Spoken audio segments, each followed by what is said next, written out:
Assalamualaikum warahmatullahi wabarakatuh. Masih dalam ruang virtual untuk mata kuliah komunikasi organisasi. Dan saya Dr. Hanif Al-Qadri kembali bersama saudara untuk menganalisis bersama topik demi topik ya, setiap minggu seperti biasa. Kali ini kita akan coba melihat dari konteks publik internal yang terjadi di dalam organisasi. Kita akan bagi dua secara umum. Yang pertama, kita akan lihat bagaimana fungsi pesan, fungsi message atau informasi yang berkembang atau yang disampaikan atau yang memang dibagikan secara terstruktur ataupun tidak di dalam sebuah organisasi, lembaga atau perusahaan. Yang kedua, nanti kita akan lihat bagaimana jaringan dari komunikasi formal yang ada di sebuah lembaga. Nanti kita akan kenali satu persatu. Saya cuma berharap bahwa ini adalah mata kuliah yang sederhana, yang simple, yang lebih gampang untuk dipahami, dianalogikan, dianalisis. Karena bicara soal komunikasi, bicara soal kehidupan. Artinya manifestasi di dalam organisasi, ya apa yang saudara lakukan saat ini dimanapun saudara berada. Apakah di keluarga, apakah memang saudara lagi ada di tim atau kelompok kerja mahasiswa atau dengan teman-teman saudara yang kita kalkulasi, nanti akan terlihat analoginya akan mirip. Jadi akan lebih gampang untuk kita pahami bersama. Dan sekarang kita coba lihat yang pertama. Bagaimana sebenarnya atau apa sebenarnya fungsi dari pesan atau informasi atau message. Karena yang komunikasi itu sendiri, seperti dari minggu-minggu awal kita bahas, adalah proses pertukaran informasi atau pesan yang disampaikan oleh seseorang yang kita sebut sebagai komunikator kepada komunikannya. Siapa komunikatornya, siapa komunikannya, apa isi pesannya. Nah, sekarang dari proses pesan yang kita lihat, apa sebenarnya fungsi dari pesan ini dalam sebuah organisasi. Karena pesan tidak hanya sekedar ide, tidak hanya sekedar informasi, karena dalam konteks formal, dalam konteks organisasi, ini akan bisa bicara soal tugas, soal kewajiban, soal SOP, soal segala sesuatu yang formal, yang indikasinya adalah pada tugas dan pekerjaan Anda, pekerjaan saudara sebagai salah satu dari SDM yang ada di lembaga atau perusahaan tersebut. Kita akan lihat lebih jauh. Setiap pesan atau informasi yang berseliweran atau yang disampaikan seseorang dimanapun mereka berada sebenarnya punya maksud dan tujuan. Begitu juga dengan pesan atau informasi atau message yang dikirimkan dalam sebuah organisasi, lembaga atau perusahaan. Pasti ada tujuan, ada alasan tertentu mengapa pesan atau informasi itu dikirimkan, kemudian diterima oleh orang atau bagian-bagian tertentu yang ada di lembaga tersebut. Nah, fungsi utama dari pesan dalam organisasi, kalau kita coba kalkulasi dari banyak sumber, dari banyak pakar komunikasi yang ada di dunia, termasuk tulisan-tulisan yang berkembang di jurnal-jurnal internasional, termasuk buku-buku dan tulisan dari pakar-pakar yang ada di Indonesia. Ada 4 fungsi sebenarnya kalau kita kelompokkan. 4 fungsi utama, kita ambil pendapat dari Kahn and Kate. Nanti Anda bisa googling pendapat dari Kahn and Kate. Ada 4 fungsi yang utama kalau menurut mereka. Yang pertama, bahwa fungsi pesan dalam komunikasi sebuah organisasi atau lembaga itu terkait dengan produksi. Yang kedua akan terkait dengan pemeliharaan. Yang ketiga, fungsi pesan itu terkait dengan penerimaan dan pengelolaan organisasi. Jadi ada 4. Karena Kahn and Kate melihat itu dari fungsi pesan atau fungsi informasi yang ada di sebuah organisasi produksi. Nah, kalau 3 alasan pengiriman pesan, jadi kalau itu pendapat dari Khan and Cates. Sekarang kita lihat bagaimana pendapat Reading. Nah, jadi paling tidak saya coba untuk mengajak Anda untuk membandingkan beberapa pendapat sehingga nanti kita bisa ambil garis merahnya. Secara umum, apa fungsi dari pesan atau message yang ada di dalam sebuah organisasi? Nah, kalau dari Reading ada 3 alasan pengiriman pesan. Yang pertama untuk pelaksanaan tugas. Ini secara umum sangat jelas. Pelaksanaan tugas dari seseorang ke seseorang, bagian per bagian yang ada di sebuah lembaga atau organisasi. Yang kedua adalah untuk pemeliharaan, dan yang ketiga untuk kemanusiaan. Jadi dia melihatnya tugas, pemeliharaan, dan kemanusiaan. Itu Reading. Bagaimana dengan Thayer? Menurut Thayer itu ada 5. Ini 10. Ini 5. 5 menurut Thayer itu adalah 1 untuk memberikan informasi. Jadi ini umum sekali. Bahwa informasi, bahwa message, bahwa pesan yang disampaikan dalam organisasi dimanapun oleh siapapun dan kapanpun itu adalah untuk informasi. Jadi pesan itu adalah untuk menyebarkan informasi. Yang kedua, informasi yang disampaikan atau pesan yang disampaikan itu tujuannya adalah untuk membujuk. Membujuk seseorang, membujuk satu lembaga, membujuk satu bagian. Membujuk untuk apa? Melakukan sesuatu sesuai dengan apa yang diinginkan. Itu dari fungsi pesannya.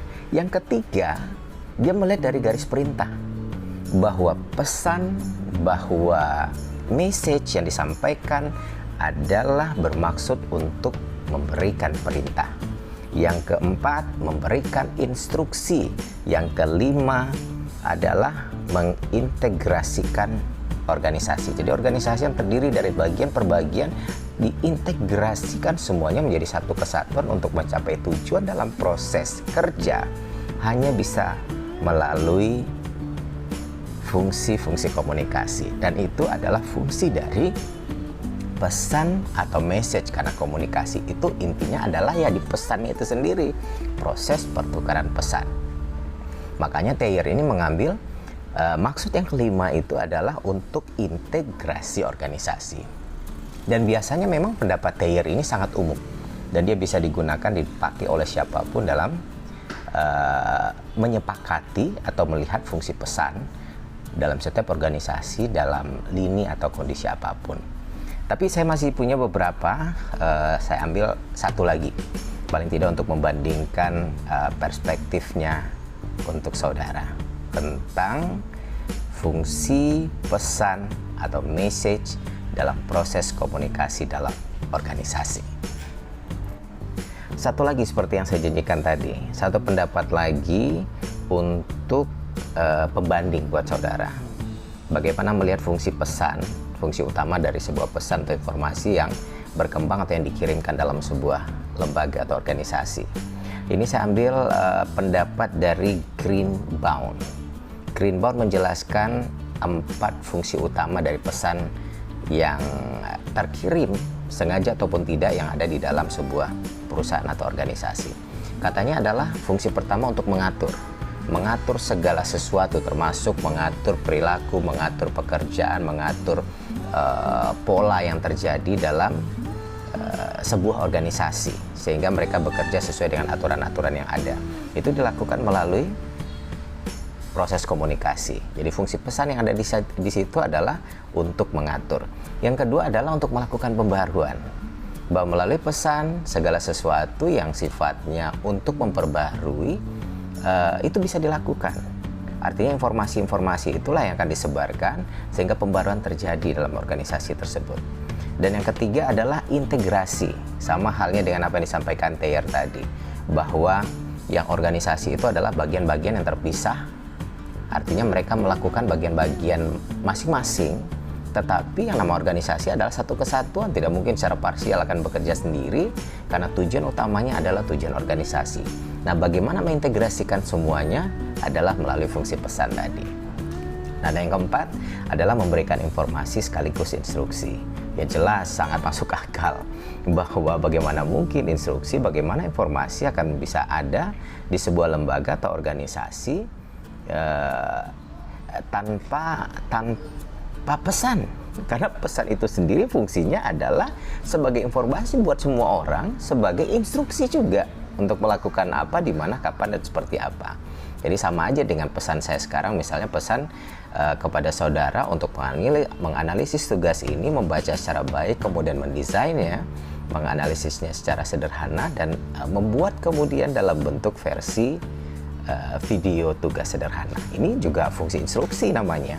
Artinya pesan yang saya sampaikan terkait dengan konten ini menjadi tugas buat saudara, dan itu instruksi. Dan yang kedua, dan itu informasi yang saya sampaikan dari awal tadi sampai sekarang, itu informasi. Jadi secara umum yang diambil oleh Greenbaum ini, bahwa fungsi keempat dari pesan itu dimaksudkan untuk memberikan informasi sekaligus instruksi. Nah, dari macam-macam pendapat itu, paling tidak dari 4, ini 4 dari sekian puluh sebenarnya, tapi saya melihat garis-garis merahnya atau benang merahnya itu hampir bisa dilihat sama.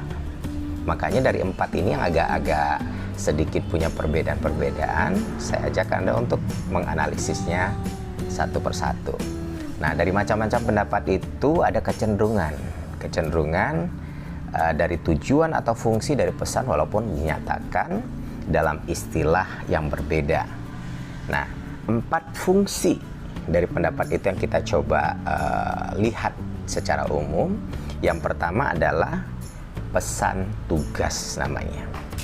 Pesan tugas ini maksudnya adalah pesan-pesan, bahwa fungsi pesan itu adalah untuk tugas, bahwa pesan-pesan yang berkenaan dengan pelaksanaan tugas-tugas organisasi oleh anggota organisasi melalui informasi atau penyebaran pesan yang disampaikan oleh para pengambil kebijakan atau manajemen yang ada di lembaga atau perusahaan, untuk kemudian disebarkan dalam bentuk pesan tugas. Apa, melakukan siapa, seperti apa, kapan, seberapa lama. Nah, itu fungsi pesannya. Sehingga setiap orang punya job desk sendiri-sendiri, punya SOP masing-masing, tanpa harus bertanya kembali, karena pesan atau informasinya sudah sangat jelas. Nah, pesan tugas ini berhubungan dengan isi dari output yang ada di lembaga itu. Jadi kejelasan informasi, kejelasan pesan akan mengindikasikan kemudahan proses pelaksanaan tugas di dalam sebuah organisasi. Jadi pesan ini menjadi sangat penting dalam organisasi, sebab organisasi akan selalu terkait dengan tugas, pekerjaan, dan kewajiban. Teman-teman mahasiswa, sekarang kita lihat yang kedua. Jadi tadi kita bagi 4. Sekarang kita coba lihat fungsi yang kedua, fungsi pesan pemeliharaan.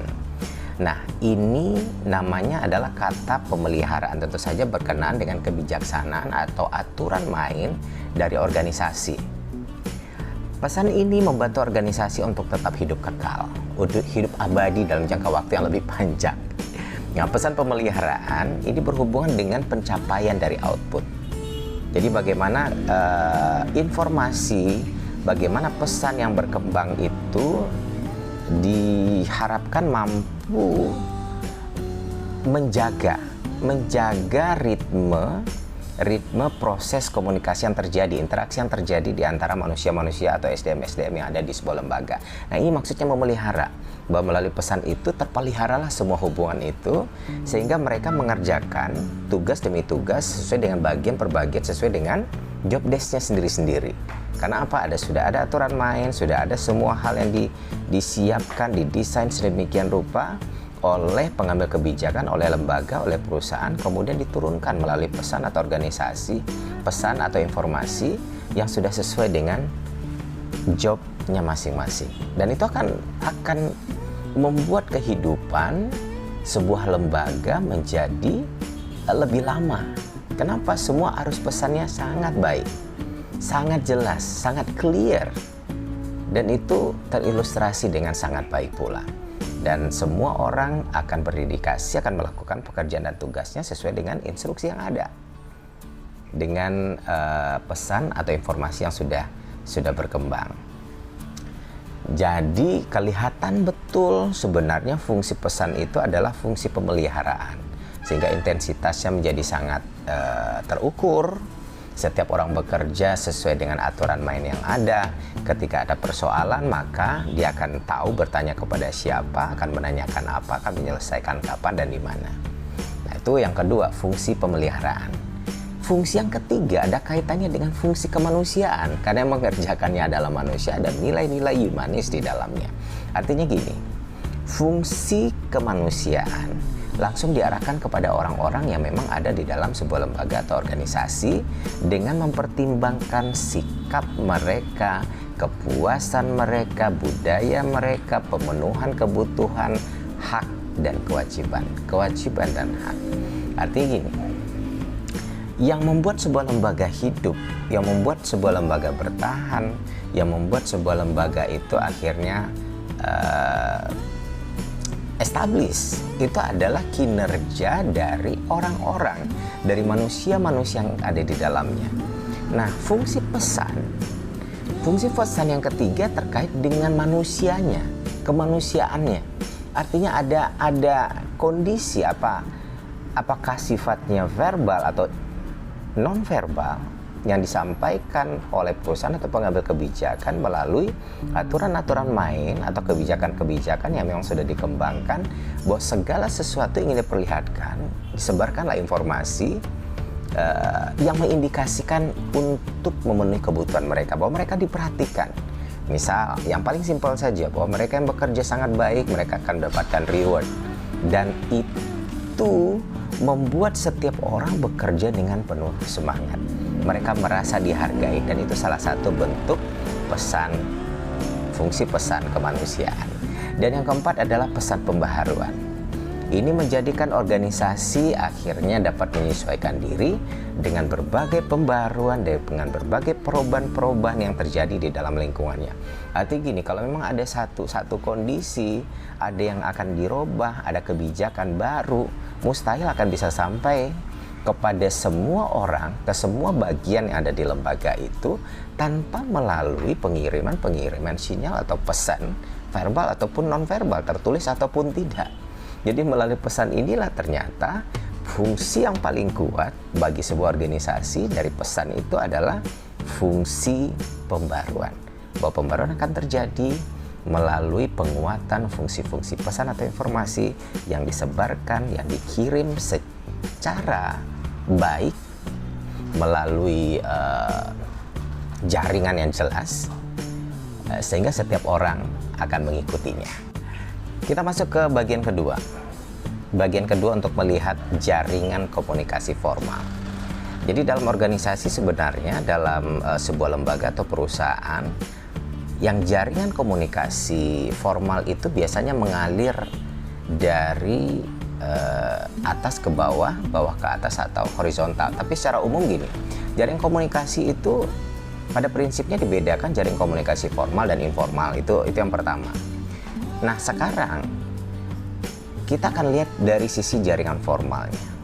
Bukan berarti dalam sebuah organisasi tidak ada jaringan informal, dan juga tidak berarti bahwa ketika kita tidak bahas dalam pertemuan ini jaringan informal tidak penting. Malah kadang-kadang jaringan komunikasi informal jauh lebih penting dibandingkan formal. Begitu juga sebaliknya dari kebutuhan sekarang yang kita mau lihat.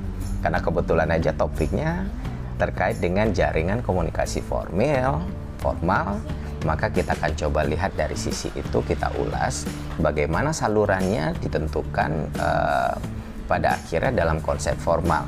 Formal berarti saluran yang ditentukan oleh struktur yang telah direncanakan secara legal yang tidak dapat dipungkiri oleh organisasi, oleh siapapun yang ada dalam organisasi.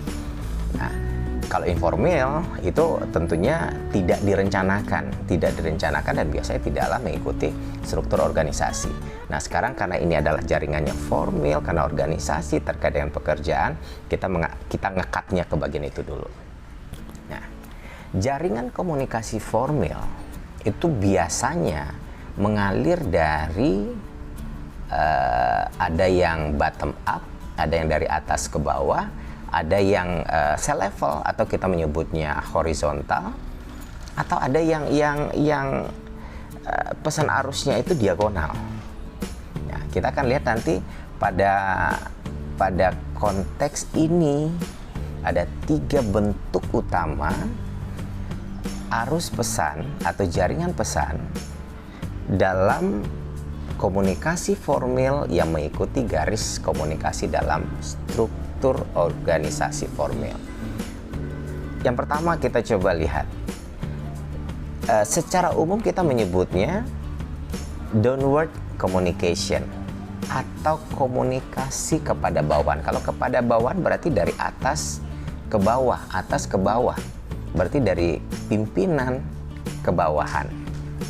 Nah, komunikasi ke bawah ini menunjukkan arus pesan yang mengalirnya nancep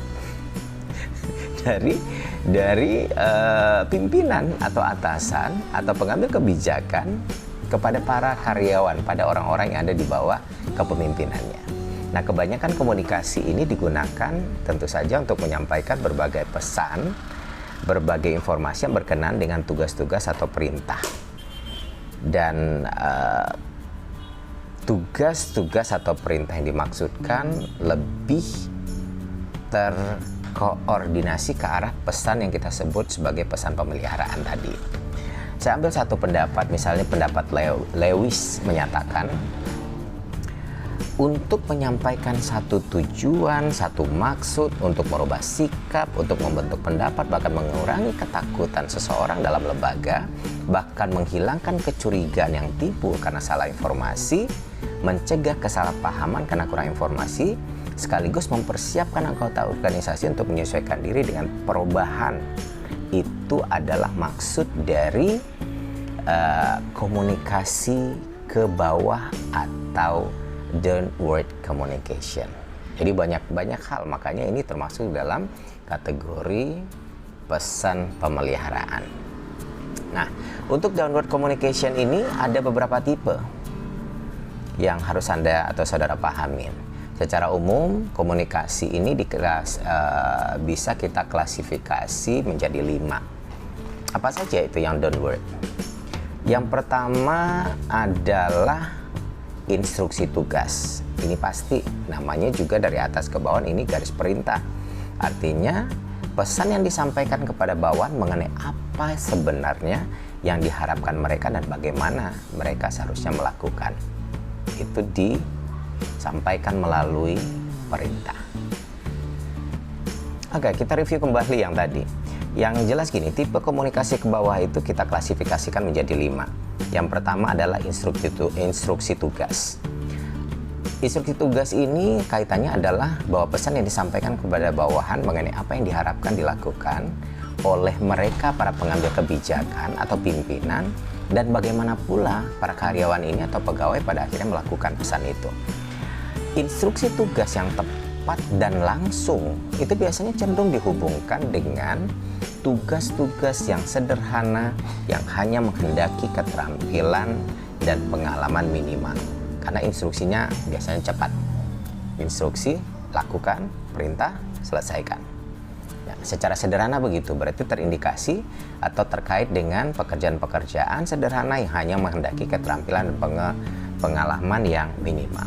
Yang kedua, klasifikasinya adalah untuk downward communication ini rasional pekerjaan. Rasional pekerjaan adalah pesan atau informasi yang menjelaskan tentang tujuan dari aktivitas dan bagaimana kaitan aktivitas itu dengan aktivitas lain dalam organisasi atau objektivitas organisasi. Nah, ini yang disebut sebagai rasional pekerjaan. Jadi ada kejelasan, ada rasional yang masuk akal dari instruksi pesan yang disampaikan tadi. Yang ketiga, tipe komunikasi ke bawah atau downward communication ini adalah ideologi. Bahwa pesan ini mengenai ideologi ini adalah merupakan perluasan dari pesan-pesan rasional. Pesan ideologi mencari sokongan dan antusiasme dari siapa? Dari anggota-anggota organisasi yang lain yang banyak Guna untuk mendapatkan apa? Loyalitas mereka, moral kerja, dan motivasi mereka dalam bekerja. Semakin tinggi loyalitas, semakin tinggi pengaruh dari pesan yang disampaikan oleh pimpinan tadi, maka cenderung biasanya kan semakin tinggi pula tingkat loyalitas, moralitas, dan motivasi para pegawai dalam melaksanakan pekerjaan-pekerjaan dan tugas mereka. Dan yang keempat dari klasifikasi tipe komunikasi ke bawah atau downward communication ini adalah informasinya sendiri. Informasi pesan yang dimaksud adalah memperkenalkan bawahan dengan praktek-praktek organisasi. Memperkenalkan bawahan terkait dengan aturan-aturan organisasi, berbagai keuntungan, kebiasaan, dan tata lain yang tidak berhubungan dengan instruksi atau rasional. Dan yang kelima adalah balikan. Balikan adalah pesan yang informasi yang isinya adalah informasi mengenai ketepatan individu, ketepatan setiap orang, setiap SDM yang ada di lembaga atau perusahaan itu dalam melakukan pekerjaannya. Dan ini adalah bentuk proses komunikasi dua arah. Walaupun itu dalam bentuk instruksi ke bawah, tetapi ada indikasi implisit untuk secara nonverbal dilakukan. Jadi pesan itu yang namanya komunikasi akan selalu dua arah. Sehingga efeknya dari balikan itu adalah setiap individu, setiap pegawai melakukan sesuai dengan perintah. Dan yang mesti kita ingat satu hal adalah semua bentuk komunikasi downward communication atau komunikasi ke bawah itu dipengaruhi oleh struktur, dipengaruhi oleh struktur hierarki dalam organisasi. Pesan ke bawah cenderung bertambah karena memang pesan itu akan bergerak melalui tingkatan hierarkinya masing-masing. Jadi tidak zigzag dan tidak diagonal. Jadi sesuai dengan alirannya, ada jaringannya, ada hierarki yang jelas dalam organisasi. Jadi pesan itu berkembang sesuai dengan arus dari struktur hierarki yang ada dalam organisasi. Nah, itu yang mengindikasikan formal. Sekarang kita lihat yang kedua. Yang kedua, kalau yang pertama adalah downward communication atau komunikasi ke bawah. Yang kedua berarti sebaliknya, upward communication atau bottom up lah. Bottom up atau komunikasi ke atas. Ke atas berarti dari kita yang di bawah kepada pimpinan. Nah, ini sama-sama vertikal sebenarnya. Atas ke bawah, bawah ke atas, instruksi umumnya adalah komunikasi vertikal. Tapi secara pembagian dalam istilah komunikasi, ya Anda harus kenal juga istilah downward and upward communication. Jadi upward communication atau komunikasi ke atas, yaitu pesan yang mengalir dari bawahan, dari karyawan, dari pegawai kepada atasan, atau dari tingkat level yang lebih rendah kepada tingkat yang lebih tinggi sesuai dengan hierarki tadi, struktur hierarki dalam organisasi. Jadi kalau saya di bagian A, maka saya ke pimpinan yang ini dulu, belum akan langsung ke pimpinan puncak. Jadi ada pergerakan arus komunikasi sesuai dengan hierarkinya. Tujuannya apa? Tujuan dari komunikasi upward communication ini adalah untuk memberikan balikan. Balikan atas instruksi, balikan atas perintah, balikan atas SOP yang diberikan, balikan atas kebijakan-kebijakan, segala sesuatu yang disampaikan oleh pimpinan atau pengambil kebijakan dalam memberikan saran atau pertanyaan atau pendapat atau kritikan atau masukan. Banyak hal, tapi itu dari sisi bawahnya kita mustahil memberikan perintah, tapi bentuknya jadi berbeda berupa balikan, saran, dan juga masukan-masukan yang membangun perusahaan atau organisasi. Nah, fungsi komunikasi ke atas ini apa? Paling tidak kita baca pendapat dari Goldberg.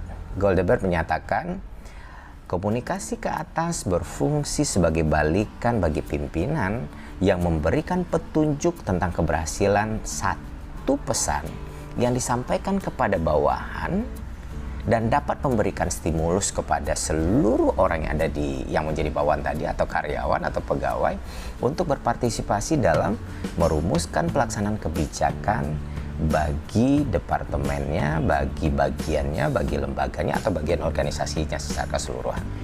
Jadi jelas cocok ya apa yang disampaikan oleh Goldberg ini terkait dengan fungsi komunikasi ke atas. Nah, apa yang seharusnya dikomunikasikan?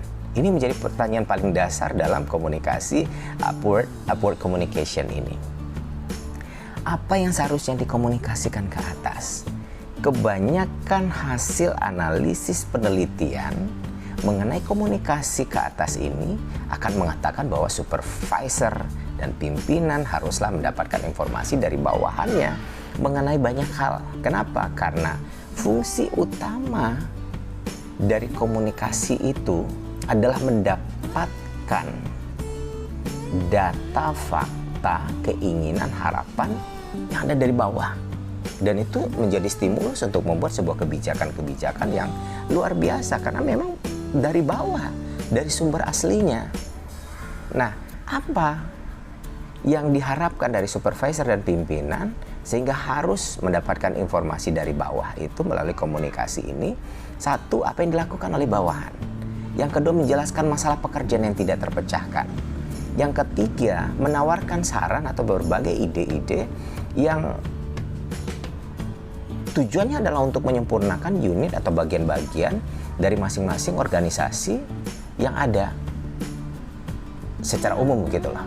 Dan yang keempat, sekaligus menyatakan bagaimana pikiran dan perasaan dari karyawan. Artinya nilai humanisnya tadi jadi muncul, bahwa mereka dihargai, bahwa manusia yang ada di sebuah perusahaan atau lembaga manapun, sekalipun kita menganggapnya di level paling bawah,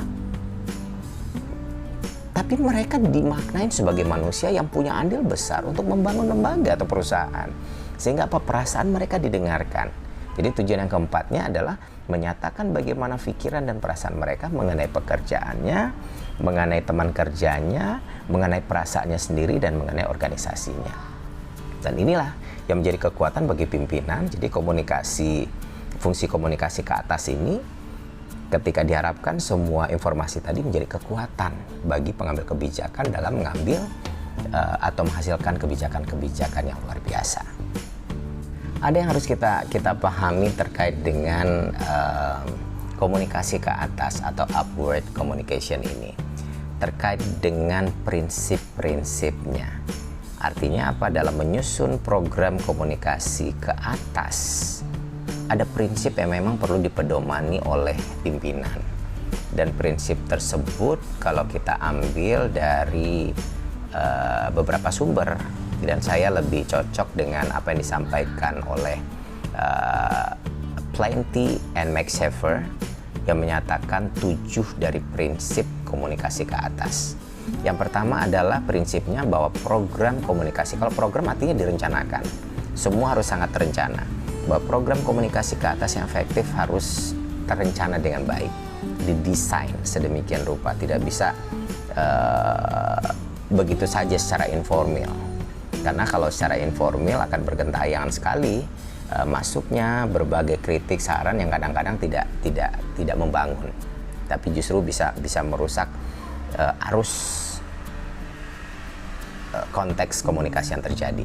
Dan yang kedua, program komunikasi ke atas harusnya berlangsung terus-menerus. Jadi memang harus ada media yang disediakan untuk terus meminta itu.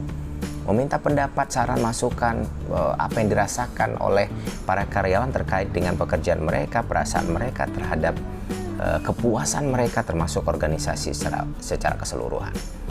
Dan itu memang didesain sedemikian rupa. Dan yang ketiga, karena ini adalah prinsip, maka sebenarnya tidak boleh dilanggar.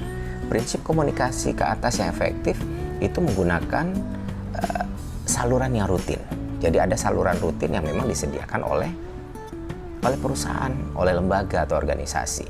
Dan yang keempat, program komunikasi ke atas akan menjadi efektif dengan menekankan kesensitifan dan penerimaan ide-ide yang menyenangkan dari level yang lebih rendah. Artinya membuka peluang untuk tidak memberikan tekanan kepada bawahan agar mereka bisa menyampaikan ide-ide mereka, perasaan mereka dengan sangat legowo, tanpa beban ada ketakutan. Jadi jangan ada tekanan untuk membuat mereka akhirnya hanya menyampaikan sesuatu yang sangat umum saja. Dan ini justru merugikan perusahaan atau lembaga. Jadi berikan kesempatan mereka dan sediakan wadah sehingga mereka bisa menyampaikan semuanya dengan antusias tanpa rasa takut. Yang kelima, program komunikasi ke atas yang efektif itu memerlukan pendengar yang objektif. Jadi memang kalau memang meminta saran, masukan, ya didengarkan. Ada umpan balik, jangan hanya diterima saja tanpa memberikan respon atau ada indikasi bagi karyawan menyampaikan itu seakan-akan apa yang mereka sampaikan tidak diindahkan, sehingga sekali dua kali setelah itu mereka diam. Jadi ada pendengar yang objektif. Kemudian program komunikasi ke atas biasanya memerlukan pengambilan tindakan atau berespon terhadap masalah. Jadi memang ada tindakan, ada respon yang jelas. Dan program komunikasi ke atas yang ketujuh sebagai prinsip ini menggunakan bermacam-macam media dan metode untuk menunjukkan atau memajukan arus informasi tadi. Jadi disediakanlah medianya, disediakan metodenya yang sangat jelas, dan itu dilakukan oleh mengambil kebijakan oleh lembaga. Jadi memang sarananya sudah ada, yang karyawan tinggal menyampaikan, tinggal memberikan, tinggal memasukkan, dan itu menjadi data dan fakta empirik untuk membangun satu kebijakan baru yang tentunya memberikan warna baik bagi lembaga atau perusahaan. Oke, teman-teman mahasiswa, kita sampai ke bagian terakhir. Bagian terakhir yang ketiga dari pembagian jaringan komunikasi formal itu kita menyebutnya horizontal. Horizontal communication, tadi downward, upward, dan sekarang horizontal. Horizontal komunikasi, horizontal berarti satu level. Pesan di antara orang-orang yang tingkatan otoritasnya di dalam organisasi itu relatif sama. Karyawan dengan karyawan, pimpinan dengan pimpinan, kepala bagian dengan kepala bagian. Dan nanti akan ada diagonal namanya, kepala bagian A akan berkomunikasi langsung dengan karyawan di bagian B, dan itu sah-sah saja terjadi. Dan pesan ini biasanya berhubungan dengan tugas-tugas atau tujuan kemanusiaan, koordinasi, pemecahan masalah, dan lain sebagainya. Oke, Dr. Hanif Al-Qadri pamit. Wassalamualaikum warahmatullahi wabarakatuh. Sampai jumpa.